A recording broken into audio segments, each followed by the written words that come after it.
আসসালামু আলাইকুম ওরহমতুল্লাহি ওয়াবারাকাতুহ। 1 মিনিট মাদ্রাসা ইউটিউব চ্যানেলে সম্মানিত দিনী ভাই বোনেরা, আশা করছি আল্লাহ তাআলার অশেষ রহমতে ভালো আছেন, সুস্থ আছেন।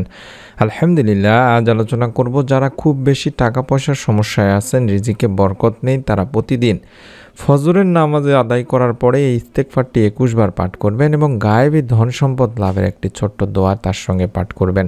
আমি অনুরোধ করছি নিয়ম সহকারে আমলটি করবেন। আপনারা আল্লাহ তাআলার উপর ভরসা রেখে ইনশাআল্লাহ আল্লাহ রাব্বুল আলামিন আপনাদেরকে গায়েব থেকে হলেও রিজিক প্রদান করবেন। তাই মনের মধ্যে শতভাগ বিশ্বাস নিয়ে আমলটি করবেন। এই উদ্দেশ্যে ভিডিওটি সম্পূর্ণ দেখুন।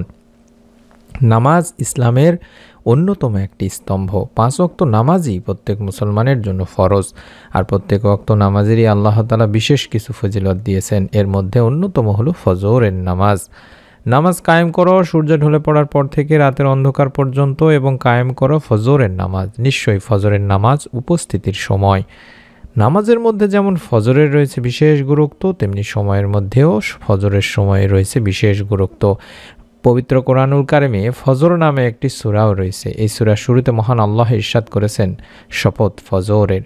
হাদিসে ফজরের নামাজে বিশেষ তাগিদ রয়েছে দিনী ভাই বোনেরা। জুনবুত ইবনে আব্দুল্লাহ রাদিয়াল্লাহু তাআলা আনহু থেকে বর্ণিত মহানবী সাল্লাল্লাহু আলাইহি সাল্লাম ইরশাদ করেছেন, যে ব্যক্তি ফজরের নামাজ পড়বে সে আল্লাহর জিম্মায় থাকবে। সুবহানাল্লাহ। এছাড়া অন্য হাদিসে ফজরের নামাজ আদায়কারীকে জান্নাতি মানুষ হিসেবে আখ্যায়িত করা হয়েছে। আবু মুসা আশআরী রাদিয়াল্লাহু তাআলা আনহু থেকে বর্ণিত আছে, আল্লাহর রাসূল সাল্লাল্লাহু আলাইহি সাল্লাম ইরশাদ করেছেন, যে ব্যক্তি দুটি শীতল সময় নামাজ আদায় করবে সে জান্নাতে প্রবেশ করবে। এছাড়াও ফজরের নামাজ পড়লে দুনিয়া আখিরাতে সেরা বস্তু অর্জিত হয়ে যাবে। ফজরের 2 রাকাত নামাজ দুনিয়া ও তার মধ্যে যা কিছু আছে সব কিছুর চেয়ে শ্রেষ্ঠ। তিরমিজি শরীফের একটি হাদিস। তাছাড়াও রিজিকে বরকত আসবে। আল্লামা ইবনুল কাইয়িম রাহমাতুল্লাহি আলাইহি বলেছেন, সকালবেলার ঘুম ঘরে রিজিক আসতে বাধা দেয়, কেননা তখন রিজিক বন্টন করা হয়। তাই আমরা চেষ্টা করব দিনের শুরুতে ফজরের নামাজ আদায় করার পরে এই সময়টিতে কম করে হলেও এই ছোট্ট ইস্তেগফারটি 21 বার পাঠ করব এবং একটি ছোট্ট দোয়া শিখিয়ে দিচ্ছি। এই দোয়াটি কম করে হলেও 100 বার পড়ার চেষ্টা করবেন। আমি অনুরোধ করছি দিনী ভাই বোনেরা, ফজরের নামাজ দিয়ে যদি দিনটি শুরু করেন, পুরো দিনের কার্যক্রমের একটা বরকত আপনার সূচনা হবে।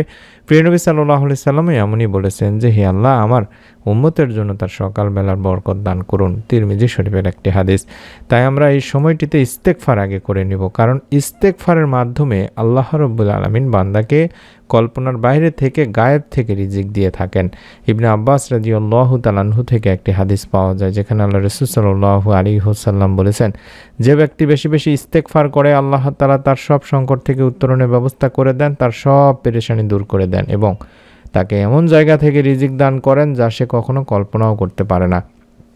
সুনানে আবু দাউদ শরীফের এই হাদিসটি থেকে আপনারা বুঝতেই পারছেন। শুধু তাই নয়, আল্লাহ রাব্বুল আলামিনও ইস্তেগফারের মাধ্যমে রহমত ও নিয়ামত লাভ করবেন বলে জানিয়েছেন। ইস্তেগফারের ফজিলত সম্পর্কে আল্লাহ তাআলা বলেন, তোমাদের প্রতি সুষম বৃষ্টি বর্ষণ করবেন আর তোমাদের সম্পদে প্রাচুর্য ও সমমানের বরকত দেবেন এবং তোমাদের জন্য বাগবাগিচা বা পানির ফোয়ারায় শোভিত করবেন।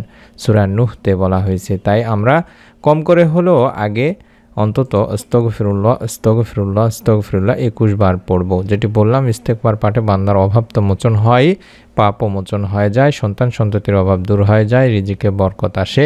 তাই অভাব মুক্ত থাকতে পবিত্র কোরআনে ইস্তেগফার বেশি বেশি পাঠের নির্দেশ দেওয়া হয়েছে, যার ফলে মহান আল্লাহ মানুষকে উত্তম রিজিক সহ অসংখ্য নিয়ামতে ধন্য করবেন বলেও জানিয়েছেন। তাই অনুরোধ করছি, আস্তাগফিরুল্লাহ কম করে হলেও 21 বার আগে পাঠ করবেন। তারপরে আপনারা একটি ছোট্ট দোয়া অন্তত 100 বার পাঠ করবেন যদি সম্ভব হয়। না হলে কম করে হলেও অন্তত 3 বার পাঠ করার চেষ্টা করবেন। রিজিকের একচ্ছত্ব মালিকই হলেন মহান আল্লাহ। সুতরাং মহান আল্লাহ তাআলার কাছ থেকে আপনাকে রিজিকের প্রাচুর্যতা চেয়ে নিতে হবে। প্রিয় নবী সাল্লাল্লাহু আলাইহি ওয়াসাল্লাম তার উম্মতকে অভাবমুক্ত থাকতে আল্লাহ তাআলার কাছে দোয়া করার বিশেষ আবেদন শিখিয়েছেন, যাতে তার উম্মত অভাবের কারণে কুফরের দিকে চলে না যায়। তেমনই একটি দোয়া হচ্ছে, সুবহানাল্লাহি ওয়া বিহামদিহি সুবহানাল্লাহিল আযীম ওয়া বিহামদিহি আস্তাগফিরুল্লাহ। সুবহানাল্লাহি ওয়া বিহামদিহি সুবহানাল্লাহিল আযীম ওয়া বিহামদিহি আস্তাগফিরুল্লাহ। সুবহানাল্লাহি ওয়া বিহামদিহি সুবহানাল্লাহিল আযীম ওয়া বিহামদিহি আস্তাগফিরুল্লাহ। এইভাবে অন্তত 100 বার পাঠ করার চেষ্টা করবেন ফজরের নামাজ আদায়ের পরে। আল্লাহ তাআলার পবিত্রতা ঘোষণা করছি এবং তার প্রশংসা গীতির সাথে তাকে স্মরণ করছি। মহান আল্লাহ তাআলার পবিত্রতা ঘোষণা করছি এবং তার প্রশংসা বর্ণনার সাথে আল্লাহ তাআলার নিকট ক্ষমা প্রার্থনা করছি। তাই আমি অনুরোধ করছি আপনারা এক জায়গায় বসে মনোযোগ দিয়ে ইস্তেগফার অন্তত আস্তাগফিরুল্লাহ 21 বার পড়ার পরে সুবহানাল্লাহি ওয়া বিহামদিহি সুবহানাল্লাহিল আযীম ওয়া বিহামদিহি আস্তাগফিরুল্লাহ এভাবে 100 বার পড়ার পরে 2 হাত তুলে আল্লাহ তাআলার কাছে দোয়া করবেন। ইনশাআল্লাহ আল্লাহ রাব্বুল আলামিন আপনার পরিবার সংসারে রিজিকে বরকত দান করবেন। চলতে ফিরতে সবসময় বেশি বেশি ইস্তেগফারের আমল করলে আল্লাহ তাআলা আপনাকে ইনশাআল্লাহ এর ফল দান করবেন। তবে মনে রাখতে হবে যে বেনামাজির কোনো আমল আল্লাহ রাব্বুল আলামিন কখনোই কবুল করবেন না। আর যারা হারাম ইনকাম করে অথবা হারাম খায় তাদের কোনো কিছু আল্লাহ তাআলার নিকট কবুল হয় না। তাই হালাল খাদ্য নিয়মিত নামাজ পড়ার মাধ্যমে আপনারা এই আমলটি করতে থাকুন। আল্লাহ রাব্বুল আলামিন চাহে তো আপনার পরিবার সংসারে রিজিকে বরকত দান করবেন, অভাব অনটন দূর করে দিবেন। মনের মধ্যে বিশ্বাস নিয়ে আমলটি আপনারা একবার হলেও করুন। আল্লাহ রাব্বুল আলামিন আপনাদের সকলের আমলকে কবুল করুন। নিয়ত করে ফেলুন অন্তত ভিডিওটিতে একটি লাইক দিয়ে কমেন্ট সেকশনে আমিন লেখার মাধ্যমে এবং আপনার নিকট আত্মীয়স্বজনদেরকে ভিডিওটি সাদকা জারিয়ার সওয়াব পাওয়ার উদ্দেশ্যে শেয়ার করে দিন।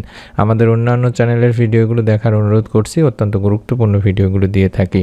পরবর্তী নতুন আমলের ভিডিও আপনার মোবাইলে পাওয়ার জন্য কিংবা আপনার কম্পিউটারে পাওয়ার জন্য, নতুন ভিডিওর নোটিফিকেশন পাওয়ার জন্য অবশ্যই চ্যানেলটি সাবস্ক্রাইব করুন, বেল বাটনটি অন করে রেখে দিন। সকলে ভালো থাকুন, সুস্থ থাকুন। আসসালামু আলাইকুম ওয়া রাহমাতুল্লাহি ওয়া বারাকাতুহু।